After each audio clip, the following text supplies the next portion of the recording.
సార్వత్రిక ఎన్నికలు దేశవ్యాప్తంగా హాట్ టాపిక్గా మారిన అంశం. ఎన్నికలు వచ్చాయంటే చాలు మొదటగా వినిపించే మాట ఈవీఎంలు. ఇవి ఎలా పనిచేస్తాయి? పోలైన ఓట్లు, లెక్కించిన ఓట్లకు మధ్య తేడా ఎలా తెలుస్తుంది? ఈవీఎంలు దాదాపు 12 గంటల పాటు పనిచేయాలంటే ఎలాంటి టెక్నాలజీని ఇందులో వాడతారు? ఆ వివరాలు తెలుసుకోవాలంటే వాచ్ దిస్ స్టోరీ. ఇది ఎన్నికల సీజన్. పార్టీలే కాకుండా ఓటర్లు కూడా ఎన్నికలపై ఆసక్తి చూపుతున్నారు.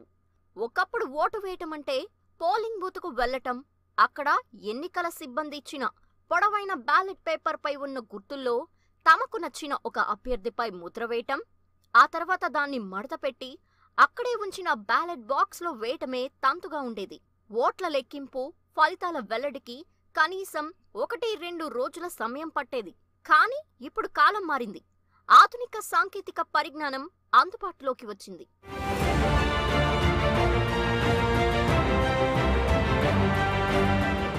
ఈవీఎంలలో అనేక కీలకమైన విభాగాలుంటాయి. దీనిని వినియోగించటం ద్వారా మనం ఎవరికి ఓటు వేశామనే విషయం సిబ్బందికి కూడా తెలియదు. మీటా నొక్కగానే బీప్ శబ్దం వస్తుంది. దీంతో ఓటింగ్ ప్రక్రియ పూర్తయి లాక్ అవుతుంది. ఒకవేళ ఓటరు రెండోసారి మీటా నొక్కడానికి ప్రయత్నించినా అది సాధ్యం కాదు. 2 మీటలు ఒకేసారి నొక్కితే దానికి ఓటు పడకుండా క్యాన్సిల్ అవుతుంది.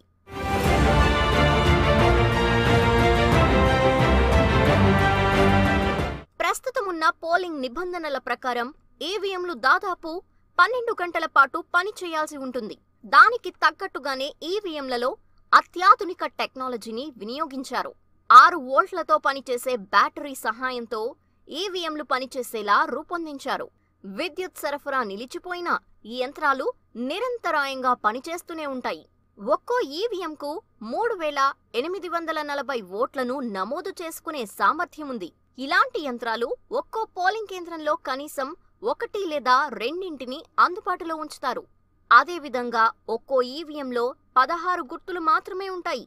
అంతకంటే ఎక్కువ సంఖ్యలో అభ్యర్థులు బరిలో దిగితే 2 ఈవీఎంలు అందుబాటులో ఉంచుతారు. దీన్ని మొదటి ఈవీఎంతో అనుసంధానిస్తారు. ఇలా 4 యంత్రాలను ఒకదానితో మరొకటి అనుసంధానించేందుకు వీలుంది.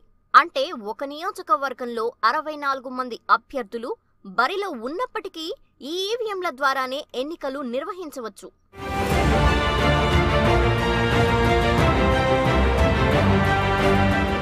ఎలక్ట్రానిక్ ఓటింగ్ మిషన్ ఈవీఎంలపై ఇటీవల కొన్ని అనుమానాలు వ్యక్తమవుతున్నాయి. ఈ క్రమంలోనే ఓటరు వేసిన ఓటు తాను అనుకున్న పార్టీకి లేదా వ్యక్తికి పడిందా లేదా అని తెలుసుకునేలా వీవీప్యాట్ విధానాన్ని ప్రవేశపెట్టారు. ఈవీఎంలపై బటన్ నొక్కిన వెంటనే వీవీప్యాట్లో ఓటరు ఓటేసిన అభ్యర్థి పేరు, గుర్తు 7 సెకండ్ల పాటు కనిపిస్తుంది. అనంతరం వీవీప్యాట్కు అనుసంధానంగా ఉన్న సీల్ చేసిన బాక్స్లో ఓట్ స్లిప్ పడుతుంది.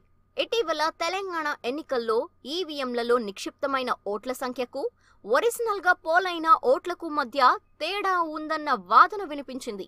ఈవీఎం యంత్రాలను ట్యాంపరింగ్ చేశారని విపక్షాలు ఆరోపించాయి. దీన్ని దృష్టిలో ఉంచుకునే ఏపీ సీఎం చంద్రబాబు నాయుడు కనీసం 50% వీవీప్యాట్ స్లిప్పులను లెక్కించాలని కోర్టుకు వెళ్లారు. ఈ కేసు ప్రస్తుతం న్యాయస్థానంలో పెండింగ్లో ఉంది.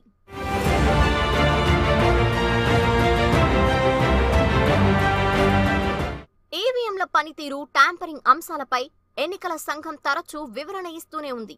దీనిపై ఓటర్లకు ఎలాంటి అపోహలు అవసరం లేదని రాష్ట్ర ఎన్నికల ప్రధానాధికారి గోపాలకృష్ణ ద్వివేది పేర్కొన్నారు. ఎన్నికలు పారదర్శకంగా నిర్వహిస్తామని, మాక్ పోలింగ్ దగ్గర నుంచి ప్రతి స్టేజ్లోనూ రాజకీయ పార్టీలను భాగస్వాములను చేస్తామని ఎన్నికల సంఘం తెలిపింది.